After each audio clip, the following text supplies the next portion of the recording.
Phyllis Hancock remembers the crime in perfect detail. At about 2:30 on Friday afternoon, she left Waratah Shopping Village to make the short walk home. She had no idea this teenager, captured on CCTV, had marked her as his victim. I didn't get that impression.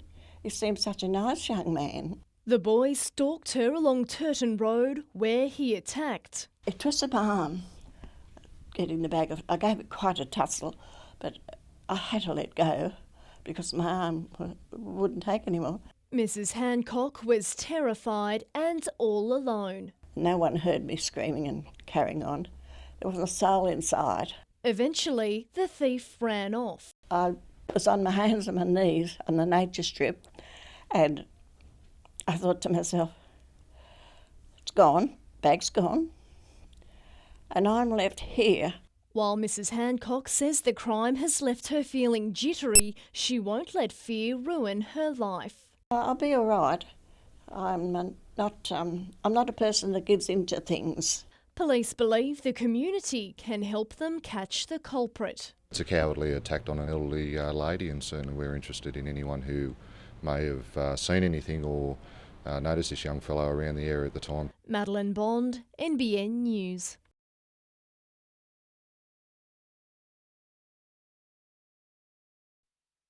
It's the single biggest allocation of health funding for the state's busiest trauma service, but it doesn't have to be, according to GP Access. If you don't invest in care outside of hospital at the same time, then you're not doing anything to try and reduce the burden on the hospital system. Dr Mark Foster, who represents the interests of primary healthcare professionals, says the after-hours GP service eases pressure on hospitals by seeing up to 10,000 patients a year, patients who might otherwise turn up in Hunter emergency departments. There's really clear evidence that if they invest some of their resources in care outside of hospital, they will get a return on that investment. That investment is worth a record $1.27 billion for Hunter New England Health, not including capital works. Boosting staffing levels is the priority. More allied health professionals, pharmacists and junior medical officers. Dr Foster says Hunter GPs need more of these positions too, to make primary health care more accessible. If we have more of those support staff working with GPs, then that will significantly increase the care that general practice can provide. Adam McKilrick, NBN News.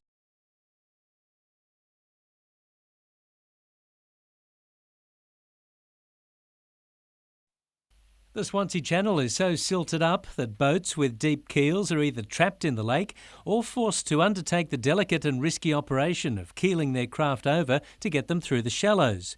The problem has led to a reputation along the east coast that Lake Macquarie should be avoided by a visiting craft. So the budget announcement for emergency dredging has been welcomed. Well, I think it's a very positive step. It's an amount of money which would only be used as emergency dredging, because to totally dredge the channel is going to cost a lot more than that, but certainly it's a positive first step. It's hoped the emergency dredging will be carried out before the summer boating season. And good news on efforts to establish a permanent dredge in the lake. The Council's Aquatic Services Committee is trying to raise $750,000 of local and state money to build the dredge. Swansea MP Robert Coombs announced in State Parliament today that the government is prepared to negotiate with the Council to fund the project. Paul Lobb, NBN News.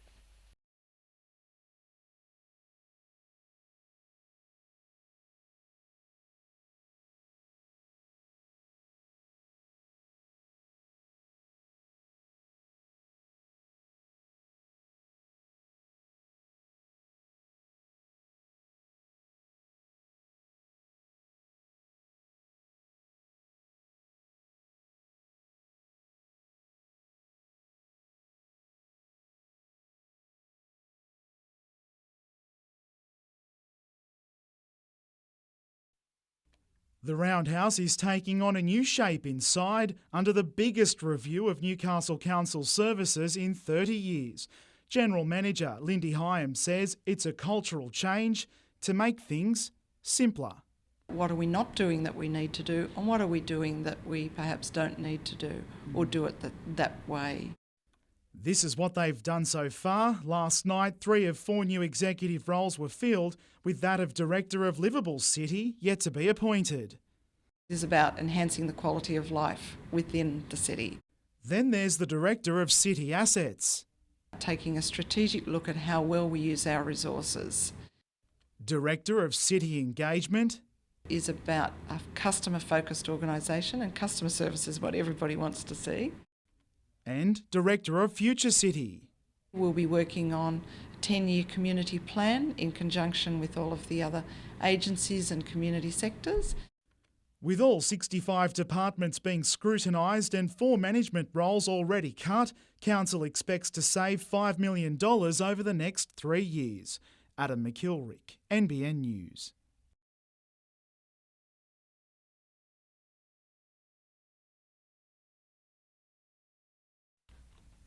Juvenile great whites are frequent visitors to beaches from the New South Wales central to mid-north coasts, especially during winter and spring. It's one of only 3 areas where the sharks gather in large numbers, but researchers still have no idea why. There's something unique about this place. We don't know what it is yet, but clearly white sharks come here for a particular reason. It's probably to feed. It's one of the many mysteries surrounding the species and the current focus of the CSIRO's research project.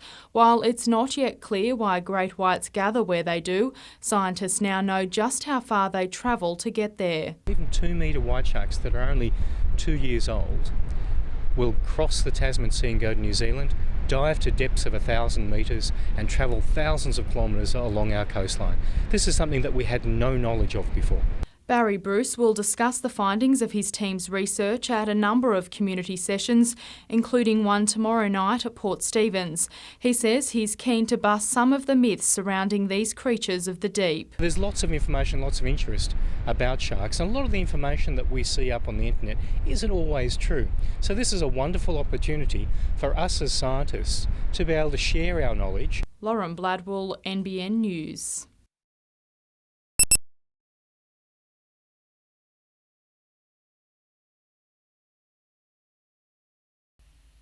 The plan to use Knights players in the Newcastle competition was launched amid nervous anticipation.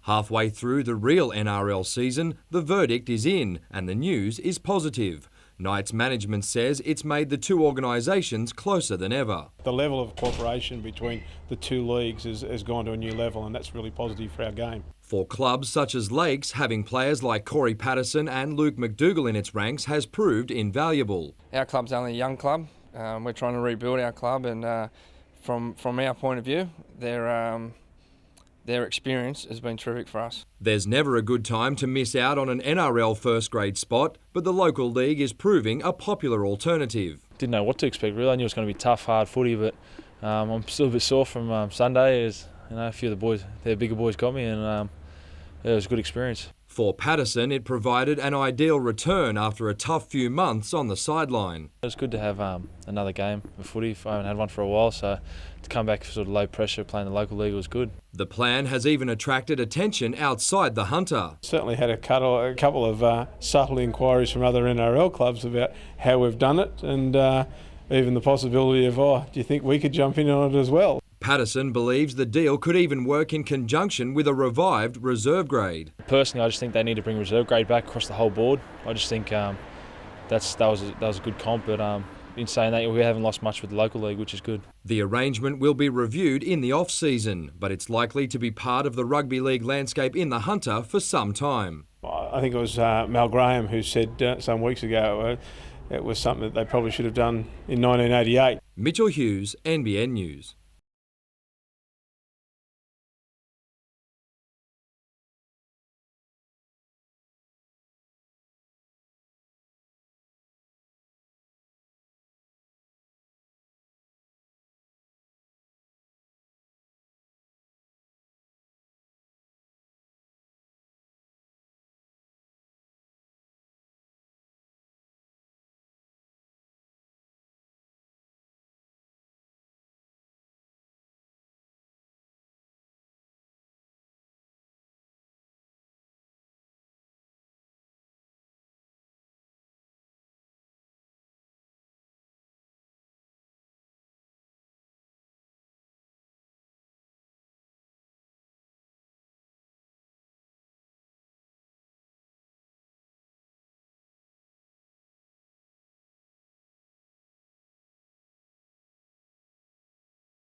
Ganesh Patak only arrived in Australia from Nepal a couple of weeks ago, and when he turned up for his new job at the Whitebridge United service station early this morning, it wasn't the welcome he was expecting. 3 men had driven a car through the front doors and were in the process of stealing cash from the register. Ganesh stayed out of sight until they left, grateful he wasn't inside when the group hit. They can kill me, they can beat me, what maybe happened at the time. But my luck is, I'm so lucky these days because when I'm there, then they are starting to rob. Police won't release the closed-circuit camera pictures which show a white Subaru sedan crashing through the front doors. Meantime, the Rural Fire Service at Louth Park near Maitland has lost $20,000 worth of equipment in a robbery. Thieves stole chainsaws from the fire trucks, a ride-on lawnmower, gas cylinders and other equipment. Very sickening actually, and the brigades are very upset and don't like that someone's actually come in and broken into their own station after all the hard work and effort they put into it. Paul Lobb, NBN News.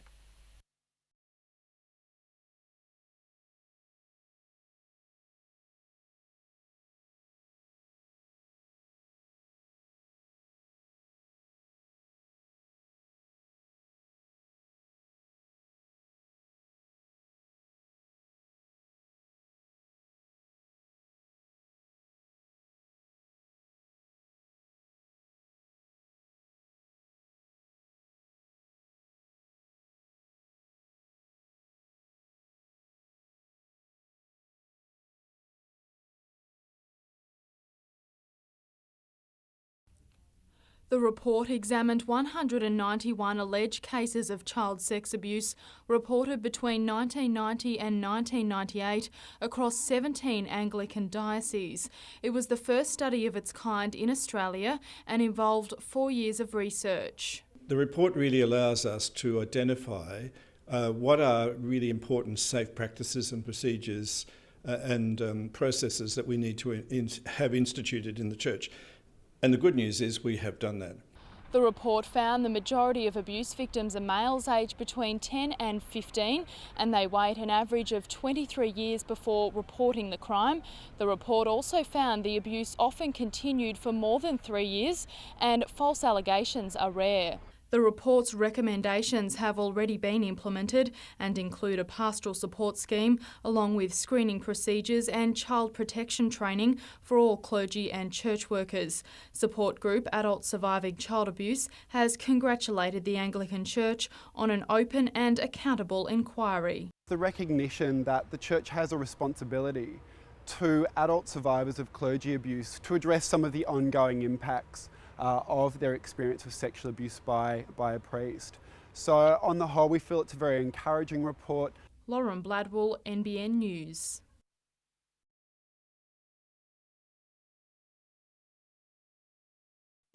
Aged pensioners are among those struggling with the cost of living.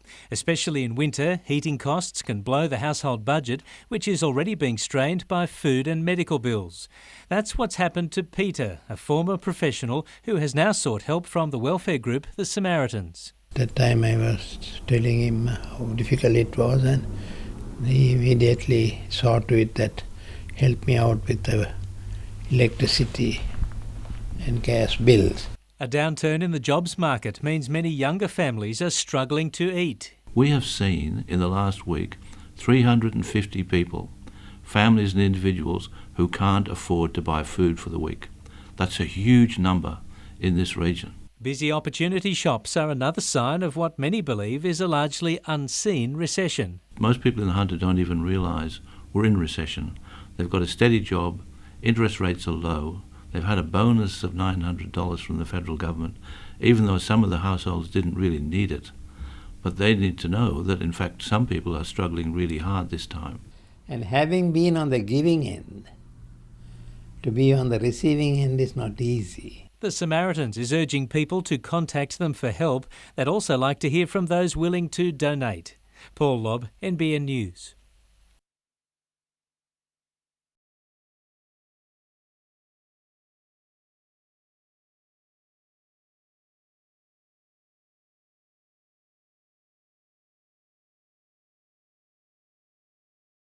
Okay, we know Jade can do his job. He did well, central defender. And Nicky showed himself, which is good also. So I can be proud of the new players.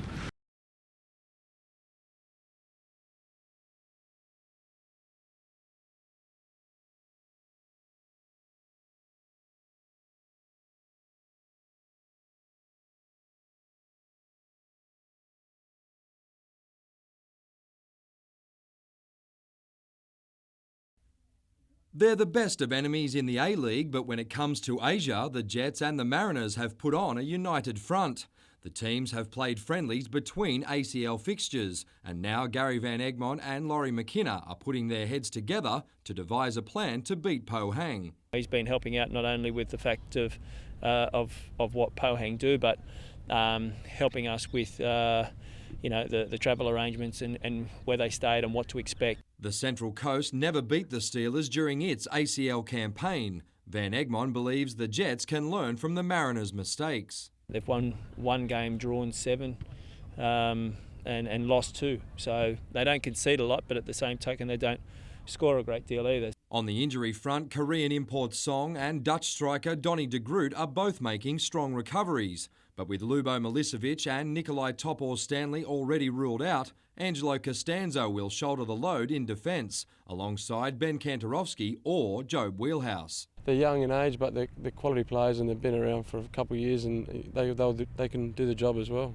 Meanwhile, classy Italian Fabio Vignaroli will bring his experience back to the starting lineup. He's fine. He's over all the hamstring problems that he had prior to the last game against Ulsan. Mitchell Hughes, NBN News.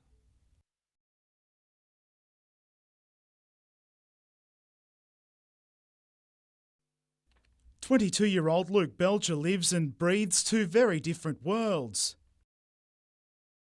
The first is the weights room, a place to make his muscles perfect. Then there's the stage where he shows them off, a platform not for shrinking violets, in fact, any colour but. So if you're pale and you go under bright stage lighting, you just wash out and you won't see any shape on your muscles, which is of course something that's very important and it's what they're looking for. And there isn't much left to the imagination, Luke says. Being on stage is what he toils with most. And then there's the posing. That's what you have to do in order to win. So it's a matter of getting your mind in that place in order to do that. Like, I actually hate being the centre of attention. It didn't show at 2 national and drug-free tournaments recently. He won each of them in Sydney and on the Gold Coast in just his 2nd year of competition. Hardly a poster boy, but he does draw inspiration from one. I saw a picture of him one day and I thought that was the best thing ever, and that's what I want to be like. People say I look a bit like him facially, and I'd say maybe a little bit. Mainly from his younger years. As for politics, unlike his idol, we won't be seeing a muscled-up Maitland mayor anytime soon. Adam McKilrick, NBN News.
It's now been more than a week since these employees have been able to earn a living, and each day they grow more frustrated by their employer's silence.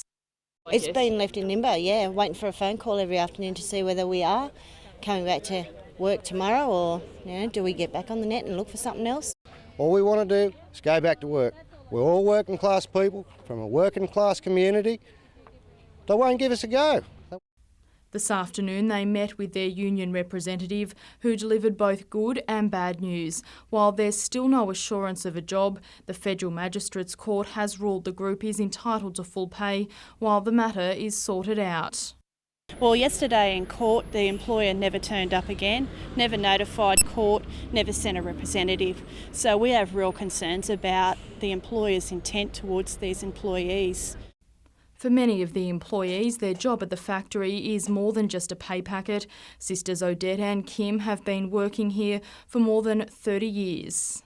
And it has been a family business and we would love to see it to keep going. We are very disappointed that this has happened. The union will return to court next week. Lauren Bladwell, NBN News.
With production worth $13 billion, mining is by far the largest industry in New South Wales. But there's also a big shortage of geologists needed to work in the mines. There's about a shortage of 70,000 odd people projected over the next 10 years in the mining industry, and in particular the underground mining industry, which covers aspects such as the geoscience that you're talking about, which is what this endeavour is about, as well as the actual coal miners themselves. The state government has teamed up with the Doyles Creek Mining Company and the University of Newcastle to fund an institute worth $750,000 a year. It'll hire a professor and offer scholarships for people wanting to study geosciences. Meantime, a collaboration between Hunter TAFE and the Uni of Newcastle is to be rolled out statewide. Students who complete TAFE's 3-year Design and Innovation Diploma can now study a year at uni to earn an industrial design degree. The first intake of students has come up with some great ideas, like a guitar which uses LEDs to teach you how to play, and a speed bump that only gets hard when hit by a speeding car. Paul Lobb, NBN News.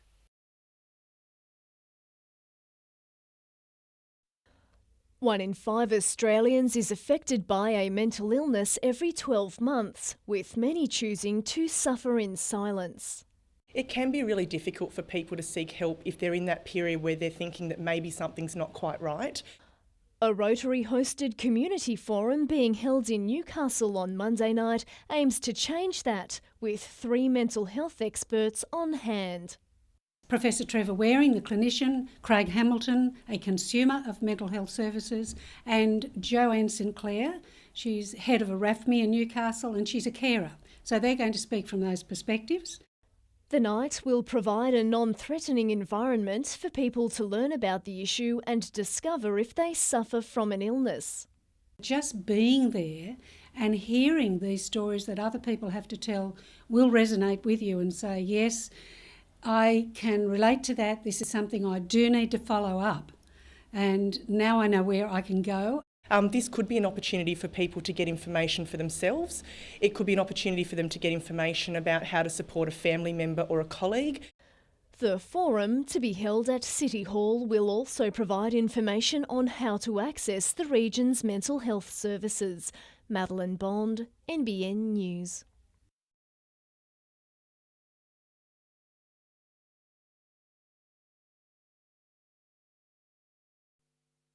People in northern New South Wales are used to seeing the bright yellow Westpac rescue helicopters in action as they carry out more than 1,200 missions each year. While the NRMA Care Flight chopper is based in Sydney, it also occasionally operates further north. But according to Westpac General Manager Richard Jones, some people have been confused by Care Flight's telephone fundraising campaign in the Hunter and New England regions. Just another exploit from NRMA Care Flight.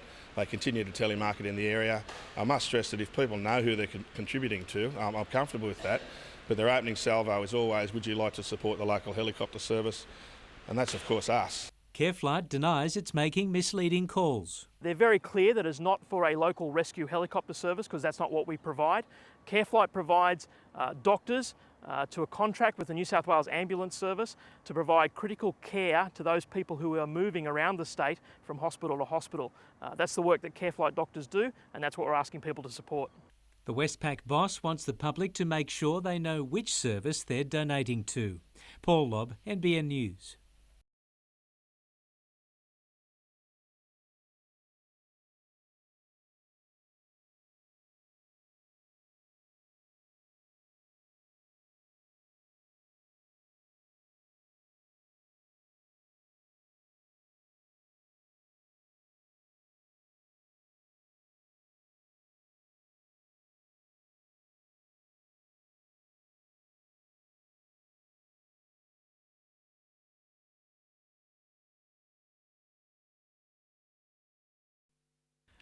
Rain, hail or shine, the Jets were always going to train today. Several players had to in order to confirm their places for the trip to Korea tomorrow morning. After a long layoff from ankle surgery, Song Jin-hyung did just that. I'm fine. My legs are perfect.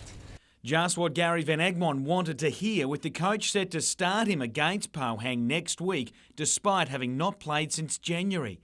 Joe Wheelhouse had appendix surgery only 2 weeks ago, but he's been called on to plug a big hole in defence and will play through pain to do that. It's improving every day, so that's the main thing, just building up, and everyone's fine. The physio and the medical staff seem to think that I'll be fine, and yeah, I think I'll be right.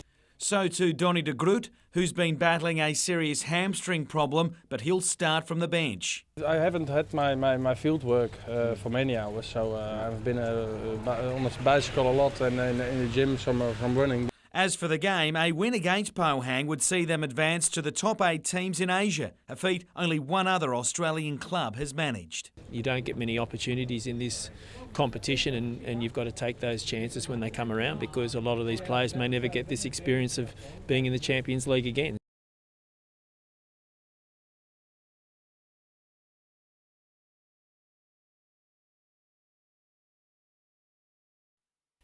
Not quite the warm welcome home for Matt Hall today, but he'll take any time back in Newcastle at the moment.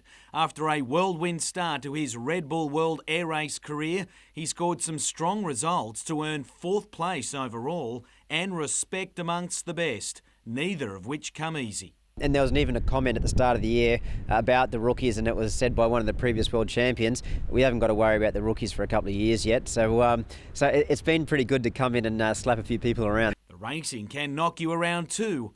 After taking out a pylon in his last race, Hall took it in his stride and is placing little expectation on himself for the remaining 3 events. I would say that a podium's not out of the question this year, but as long as I don't aim for it. If I aim for it, I think it could go backwards rapidly. Even his rivals don't expect that, with more than one banking on the former RAF Top Gun to feature come the final standings. Word on the street, there's a background betting going on within the camps, and everyone's pipping me for a podium place this year. So they're all enjoying what I'm doing, that's for sure. Jim Callanan, NBN News.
The Villas Street Garden is the fourth of its kind to sprout up in Mayfield, and today the local gardeners opened their gates to the public.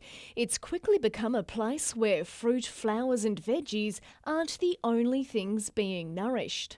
The beauty of this garden is that it's brought people together. People come together for what they think is the purpose of growing a few veggies, but they end up becoming friends. It's also proved educational for local children.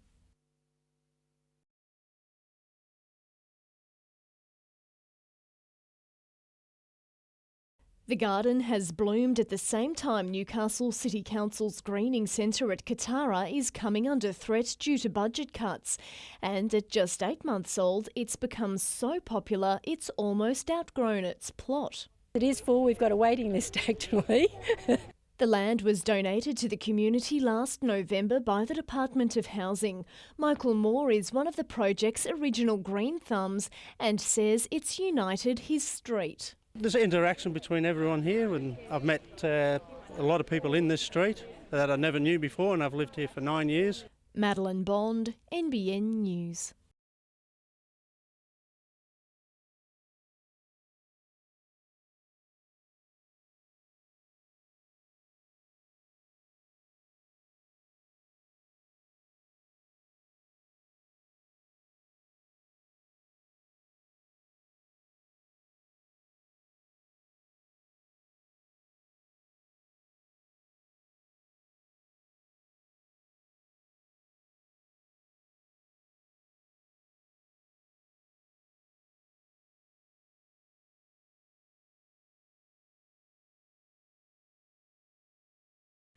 Despite being caught for the second time in a week for driving while unlicensed, the Knights opted against standing Cooper down from playing as they had the bye this weekend. It left him free to play for Cessnock in Newcastle Rugby League, and while Vuna expressed remorse to NBN News before kick-off, he was unable to make public comment on legal advice. While the Knights will wait until his court appearance in July to make their own judgment, it was South's players who kept a close eye on him today. There was no missing or stopping Siona Finifawaki this close to the line. Nor Willie Paleo, who added the home side second for a 12-0 lead. 4 first-half tries had Cessnock well in control with the Goannas in one of those moods. Not even touch judges were safe from attack with a long-range Falcon. It's hooker Chris Adams that is reportedly on the Melbourne Storm's hit list, and you could see why. Souths got on the board after the break, but they couldn't stop Cessnock today.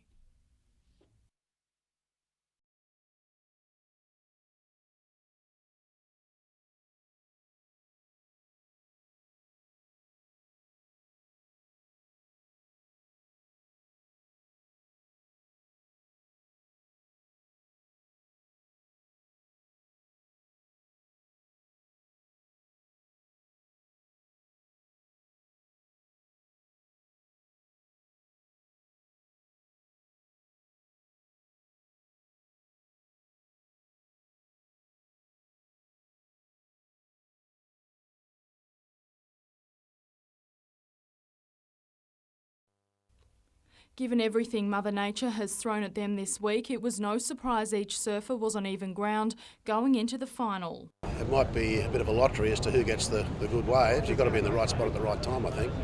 The tough conditions forcing the state's best to lift, frustrating some while others thrived in the unpredictable 2-metre swell. Not Emerald Beach's Paul Schulte, who lost his grip on the surf early, finishing 4th. Pretty terrible, sort of wasn't that fun out there, but I managed to get one okay one. Finishing behind him, Naruma's Ray Lawrence couldn't continue yesterday's form despite catching one of the best waves of the day. Got one right at the end, hopefully get a place, top 3 maybe. Tweed's Dane Pioli crept into second place with a cracking display in the final stages. However, throughout the half-hour heat, local Harley Ingleby used last month's world title win to his advantage, holding his own above the rest. Yeah, I got a couple, yeah. It was pretty hard. Like some of my other heats, I just didn't really see any competitors out there or any of their waves. The finalists will now represent New South Wales in the national competition at Port Macquarie in August. Lauren Bladwell, NBN News.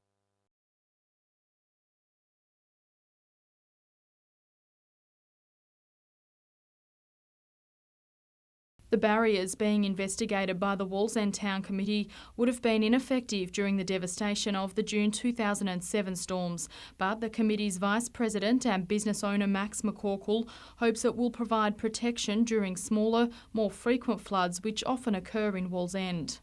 Is that we're looking at about probably under 1 metre worth of water coming through every 10 to 20 years. So what it means is we can protect the shops from the water coming into the stores. The floodgates are covered in neoprene, the same material used in wetsuits, and can be linked together to form a barrier. Each gate provides as much protection as 50 sandbags. It means that it can be easily and quickly deployed by the staff in the shop, which is very important. We're only given half an hour's warning for water coming into the shop. The technology was developed in the UK and is being used in a number of locations around New South Wales. We've actually got another one of our systems in conjunction with Floodgate up at Lismore, and that CBD area did not get inundated during the last flood. The system will be demonstrated to members of the Town Committee at its meeting tomorrow night. Lauren Bladwell, NBN News.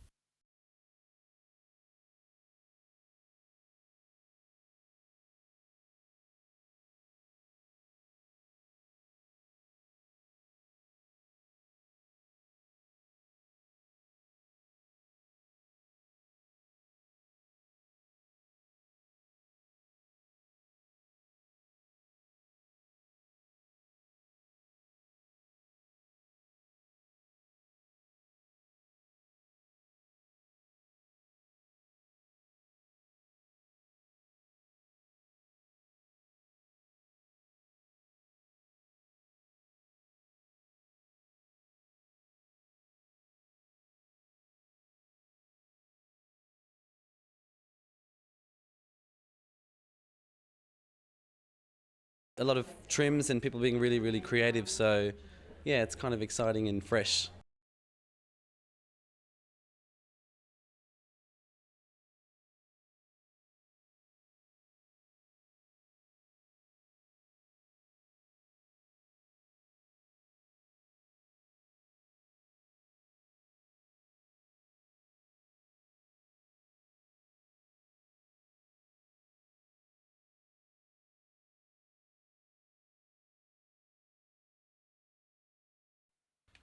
Boasting 3 nights in their lineup, Lakes got value for money in the opening minutes, with Corey Patterson scoring the first, before he went from try scorer to try saver at the other end.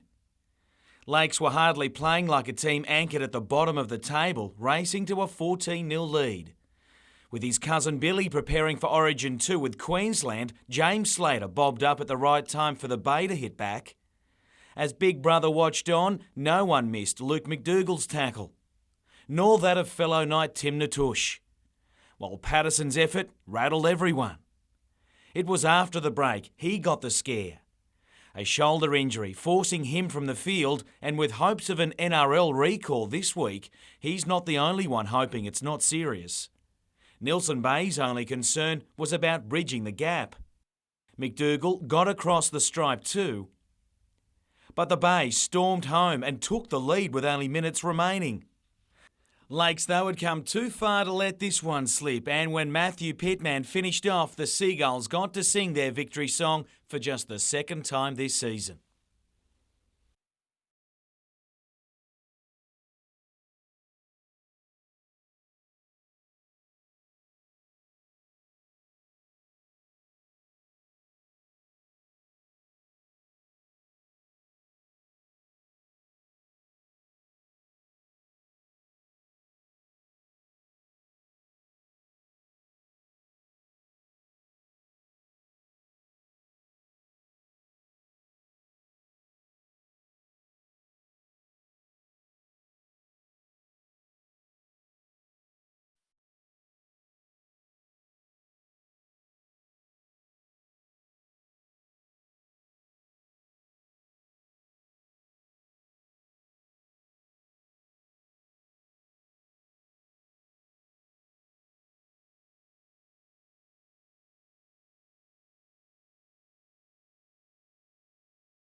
There's no sign of an economic crisis here.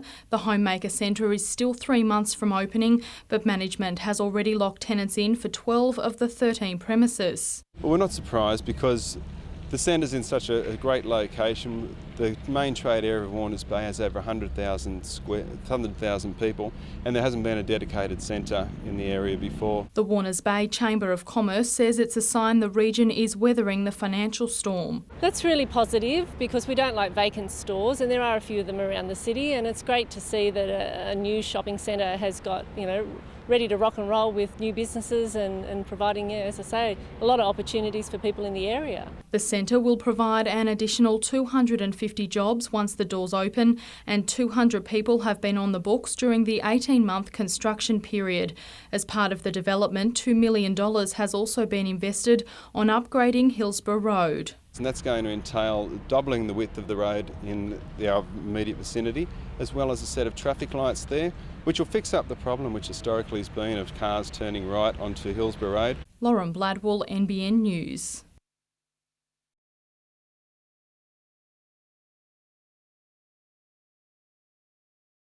It was an eventful match for Corey Patterson, who continued his comeback to football with Lakes United yesterday. He scored a try, made some big hits, and copped the odd one in return.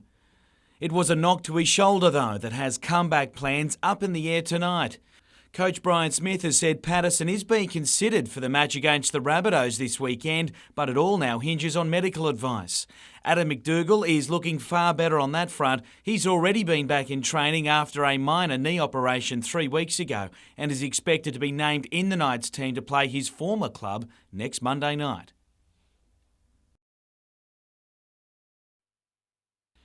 After toughing it out in less than ideal weather at home, it seems the poor weather has followed the Jets to Korea. Forced to train on yet another rain-affected pitch, at least the news was good on the team front with no injury problems and everyone past fit and available to play Pohang on Wednesday night. Everyone is fine. Everyone has got through the sessions. They've pulled up A-OK. The concerns with Song and Donny, Fabio, Wheelhouse are all right. So. To the World Superbikes, and Aussie Troy Corser didn't even get through the warm-up lap at Misano. The Hunters' Brock Parks has endured a tough season so far, and coming back from injury on his Kawasaki, he scored 2 17th place finishes. While in cricket, Newcastle's Leah Poulton will be aiming to carry her recent 2020 form into the coming one-day and test series against England. The Australian opener smashed 39 from 31 against the English at the weekend, only to see their big total run down. Needing 4 runs off the last over, Novocastrian quick Sarah Andrews was unable to stop the Poms, who went on to claim the World 2020 title overnight. Jim Callanan, NBN News.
It was a crime that shocked the nation. The body of a once chubby little girl discovered in her home, emaciated and covered in her own bodily fluids, weighing just 9 kilos.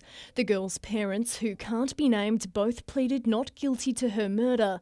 Today, after 4 weeks of evidence and 6 days of jury deliberation at East Maitland Court, the couple's future was finally decided. Neither parent showed any emotion as the jury delivered its verdict. The child's mother sat still as she was found guilty of her daughter's murder, while the father merely sighed and looked around the courtroom as he was found guilty of manslaughter. The 35-year-old woman's defence lawyer, Dennis Stewart, was tight-lipped over the outcome.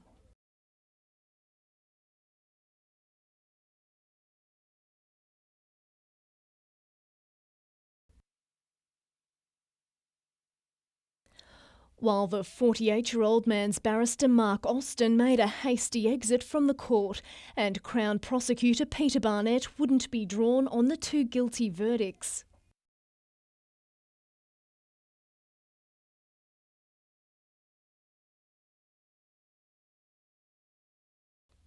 The Department of Community Services issued a statement saying, of the many tragic situations that DOCS deals with, this is one of the most disturbing, and that, following the tragedy, the Child Protection System has undergone an independent review and the government has responded with a 5-year plan. Sentencing submissions begin tomorrow, with a victim impact statement by one of the couple's other daughters being delivered. Madeline Bond, NBN News.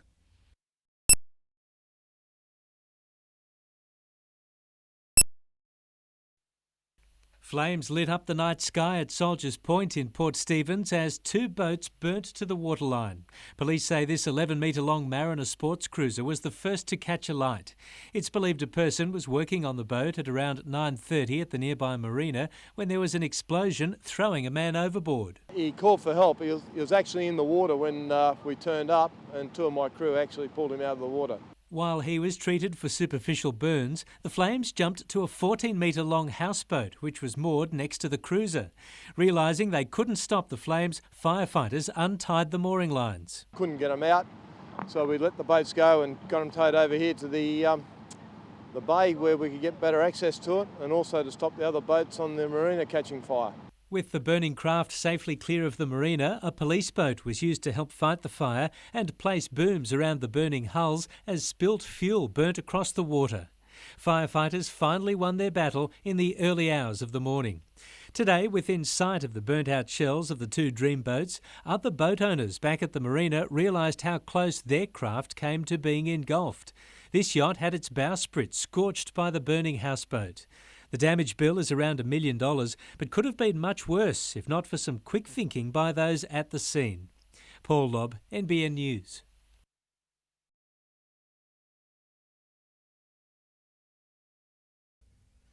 The former New South Wales Aboriginal Affairs Minister was sentenced to at least 9 years and 3 months behind bars in May last year, after being found guilty of 28 drug and child sex charges by a district court jury. He pleaded guilty to a further 2 charges, including possessing child pornography. Milton Orcopoulos' barrister Peter Maiden SC today appealed the conviction, asking the judges to carefully examine the evidence presented during the trial and questioning the reliability of some of the complainants. He submitted there may have been a miscarriage of justice.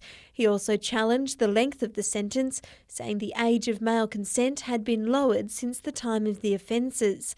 Chief Justice James Spiegelman did not ask the Crown Advisor to speak on the conviction, but did ask Lloyd Babb SC for submissions on sentencing. Mr Babb said the jail term was appropriate because of the 51-year-old's position as a lawmaker of the state, who would have been well aware of the laws at the time. The whole hearing took about an hour, Justices Spiegelman, Peter McClellan and Peter Johnson reserving their decision to a date to be set. Penny Evans, NBN News.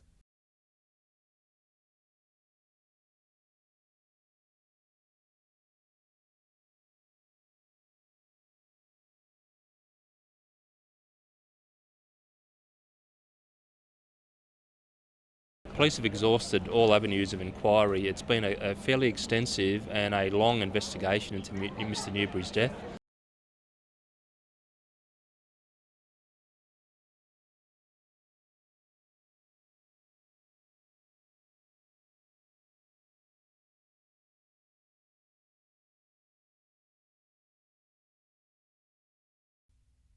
This form of graffiti, known as tagging, is not only frustrating for Cardiff business owners, it's costing more than $5,000 a week to remove. In some cases, surfaces are being re-tagged within hours.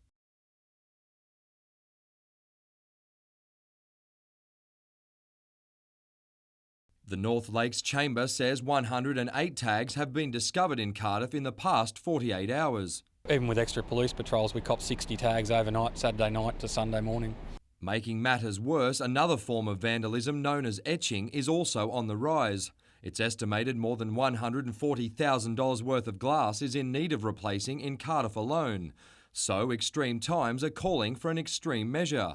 The Chamber is now appealing to any amateur paparazzi to stake out central Cardiff and catch offenders in the act. Police can utilise photographic evidence that shows their face and them applying the graffiti to the surface at the same time, and we believe that those photos have some dollar value and we'd be willing to purchase them. Chamber President Robert Denton says the problem isn't confined to Cardiff. 8 other chambers from Newcastle and Lake Macquarie are now coordinating their efforts. They're calling on authorities to come down harder on vandals. The Young Offenders Act to deter these boys from this behaviour is completely ineffective, and our state politicians need to look at that act and review it. Mitchell Hughes, NBN News.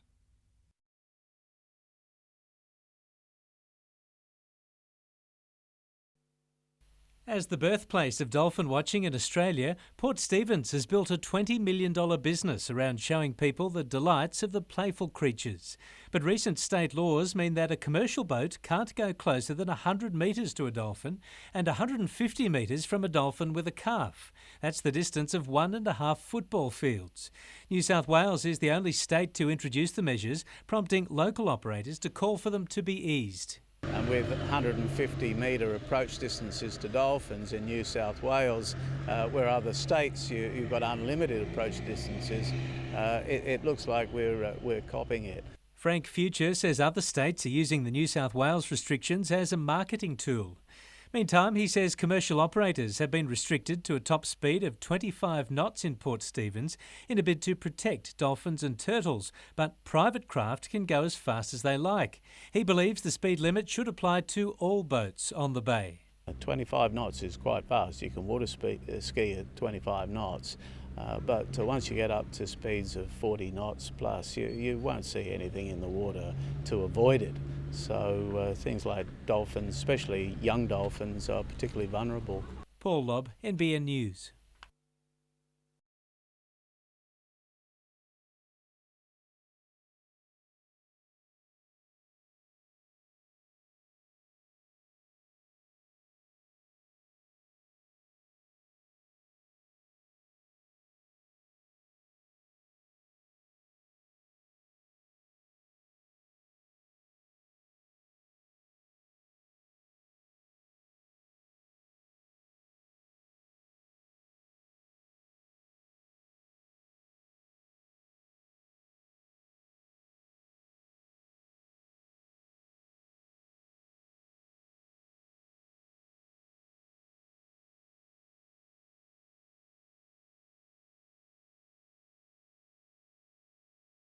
The results and the reward, I suppose, for this game and for the series is massive for us and for me personally, being the captain for the first time.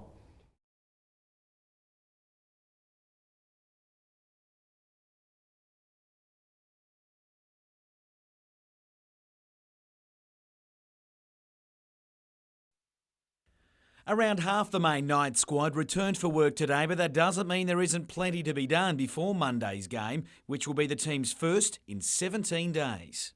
Now we've got to get the guys that are freshest, the keenest, and are ready to do the business.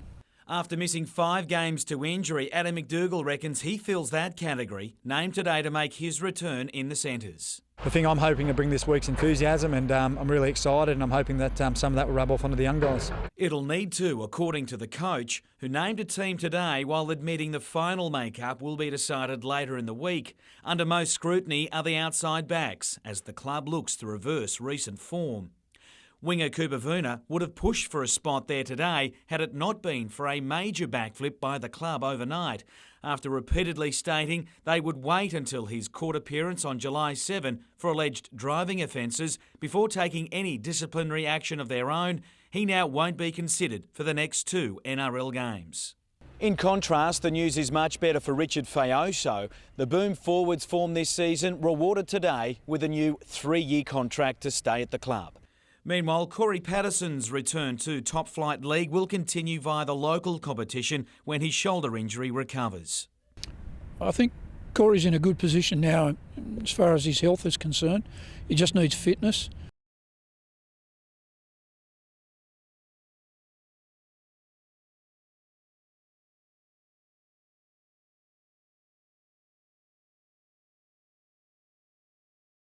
The Jets are just wrapping up their last training run tide in Korea, and while Pohang is coming off a crushing win at the weekend, the Jets remain confident despite being under strength. Realistically, we have to just worry about ourselves. We know a lot about Pohang. We know what type of football they're going to play. We know a lot about the players collectively as an individual group as well. A lot of that information came from former captain Jade North, who now plays in the K-League. But how Newcastle fans wish he and Joel Griffiths were still both Jets. Each was lured by a cashed-up Asian club, and it's a point not lost on the new A-League CEO, who knows such raids will only continue, in the short term at least. But our goal is to make the league successful, stabilise it and increase the salary cap so that we can retain our players and also bring some more players back. The other big plan is Australia's bid to host the World Cup, and Fraser confirmed amid a range of Hunter business people today that Newcastle will play a key role. As a very minimum, you would think that Newcastle would be a base for one of those clubs or one of those teams who would come along. That will bring with it obviously high quality infrastructure and a great presence and awareness to the towns. Jim Callanan, NBN News.